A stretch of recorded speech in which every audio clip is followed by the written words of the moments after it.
it does look like it was also run into, probably leaving this car as a parts car. If we continue looking inside, the interior does have some more of the similar staining as the truck had. The rear seat, again, they threw the rear bumper in the back seat because a lot of the times with these auction cars, any parts that have fallen off the vehicle, they just throw them in the trunk or in the back seat. But we look at that engine compartment, it's full of great parts, and this car only has 41,000 miles. Now the reason I'm showing you this Malibu is pretty much because of the fact it has a certificate of title, not a salvage title, not a rebuilt title, not a junk title. Technically this car could be rebuilt, the interior could be cleaned, and at the end of the day, someone on a used lot might never know that this car was at one time a biohazard vehicle. As we saw in the video with the SLR McLaren, sometimes floodwaters sit in cars so long that some of the materials in the car start to grow mold. That's the story with this 2017 Rolls-Royce Ghost. So it was likely involved in Hurricane Harvey, and as we see in most flood cars, the exterior is pretty much perfect. But when we get to the interior, we can see there's mold literally growing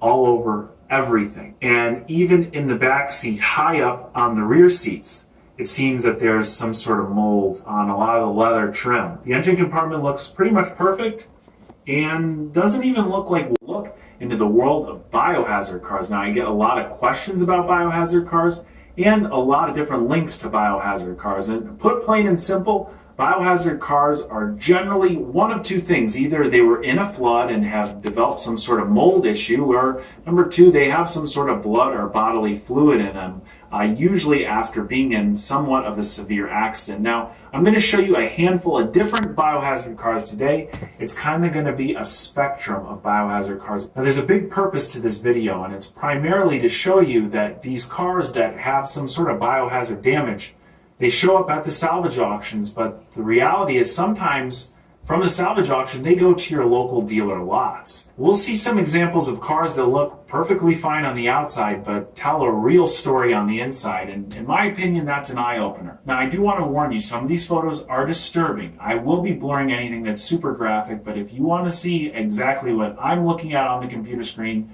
uncensored, or just want to follow along at home, I will be putting the links to every single one of these cars in the description box below. And one of the main questions I'm asked is, are you interested in buying a biohazard car, or should I be interested in buying a biohazard car?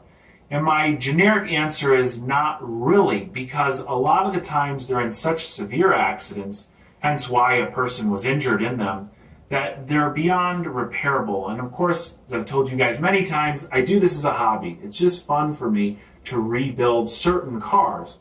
I don't like going and buying cars to part them out, and it's not a business that I'm in. That being said, a lot of people are in the business to buy these cars, and anytime a car gets a biohazard title, it drives the resale values of the actual auction cars down. So there's a ton of interest in these cars by parts wholesalers. And we'll start with this 2010 Chevrolet Silverado. From the initial photo, obviously you can see this car is damaged beyond repair. It holds a Florida certificate of salvage title, although it is rebuildable, so technically by law you could rebuild this car and put it back on the road. And Copart lists the primary damage as a biohazard chemical, with secondary damage being all over. We'll go through and look at the